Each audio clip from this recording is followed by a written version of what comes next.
Жыртқыш. Сейдуалы Нұржан. Аязда ақпан айы. Қалың қар қақтанып қара жерге желімдей жапсырылған аязды қара суық күн болатын. Дала кезген аңшының мұрындары түлкінің түгіндей қып-қызыл, таудың тұйығына соғылып екпін алған жел өңменінен өтіп барады. Мылтығына сынған Асылбекті асау ғой. Аңшы деген кім десе, мен емес пем деп өз-өзін іштей шабыттандырып қояды.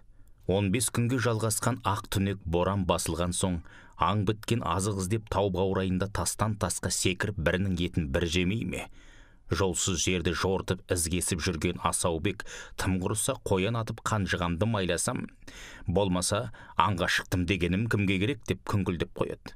Түс ауғалы қанша уақыт күлімдеген күн шуағы да ұзын арқан кең тұсау арғымағаттай алыстап барады. Енді сәл кідірсе кеш түсіп, түнде түнере жетеді ғой. Өлі балық жолығар өлмегенге дейтіндей өзен кешіп жүрген Асаубек алып жартастарды айнала жүгіріп, неде болса бір атар аң алдымнан шығар деп мылтығын оқтауға асығып жүр. Кенет алдынан ошақтың орнындай үңірейген тесікке аяғы шалынып құлатты, дереу сасқалақтап қарап еді, асты тесік апан екен. Ой тоба, қорқыттың көріндей үңірейген бұл не апан деп үңіліп қарап еді, қыңсылаған дауыс естілді. Әдетте күшік қыңсылаушы еді.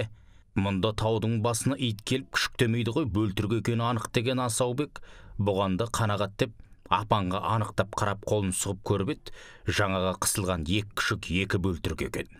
Атаң әнелет ит құсы ертең ақ қоралы қойды қырып салатын қанішер боласыңдар ғой деп ызбарлана тіл қатты да маздана екі бөлтірікті мылтығымен міз бақпастан мерт қылды. Атылған оқтың дауысы биік таудың тұла бойын дір еткізгендей, жарықтық табиғат ана апырай деп айғайлап жібергендей жаңғырған жаңғырық естілді де басылды.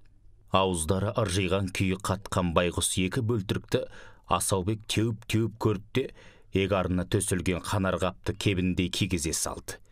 Кенет қасқа дөненнің құлақтары қайшыланып, ақырын кісінеп, әлденеден үркіген сыңай таныды. Асаубек неде болса, арқамнан келер дегендей арт жағындағы апанға жалт бұрылып еді, апанның дәл аузында Асаубекке қаншық қасқыр қарап тұр екен. Жаңағы мылтықтың дауысынан жүрегі дүрсілдеген ана қасқыр азық іздеп жақын маңда жүрген болу керек, бір нәрсені сезгендей жүгіріп жеткен ғой. Көзі шарасынан шығып барып ой тоба деген Асаубек мылтығын қайта оқтап аналық қасқырдың қақ маңдайын көздеп еді, кірпік қағар түрі жоқ, тесіліп қана қарап тұр. Ойланып тұрсын ба, алдына келген дайын олжа. Көзін енді ашқан екі бөлтірікті аямағанда азулы қасқырды аясын ба, алдына өңгөріп алды да ауылға дереу беттеді. Жай жатқан шағын ғана ауыл мал айдаған азаматтар жолшыбай көрген ғой.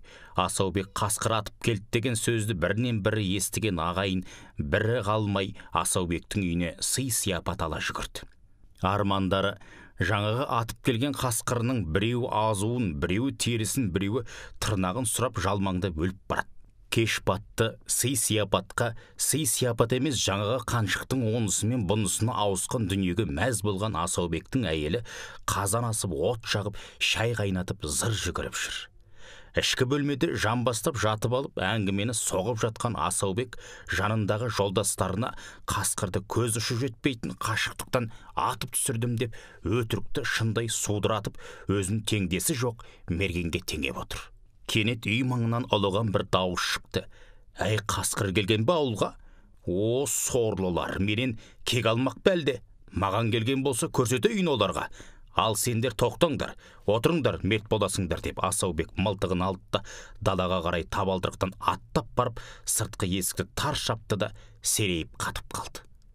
Тұла бойын қорқыныш билеп, ауыздары аңтарылып ашылған күйі алдындағы бейнеге қарап тұр. Қозғалайын десе, қол-аяғы істемейді. Қозғалғанда қолына не келеді? Көз алдында жаңағы атып алған екі бөлтіріктің әкесі, жаңағы аналық қасқырдың жұбы, аталылық қасқыр, арлан қасқыр тұр. Бұл ештеңе емес. Сол жанарынан жалын атып тұрған арлан қасқырдың басынан сипап, мойнынан құшақтап Асаубектің түк білмейтін 4 жасар баласы жүр жанында, айнал соқтап. Ит деп ойлаған ғой байғұс нәресте, аң екенін қайдан білсін, түк қорқыныш жоқ бойында.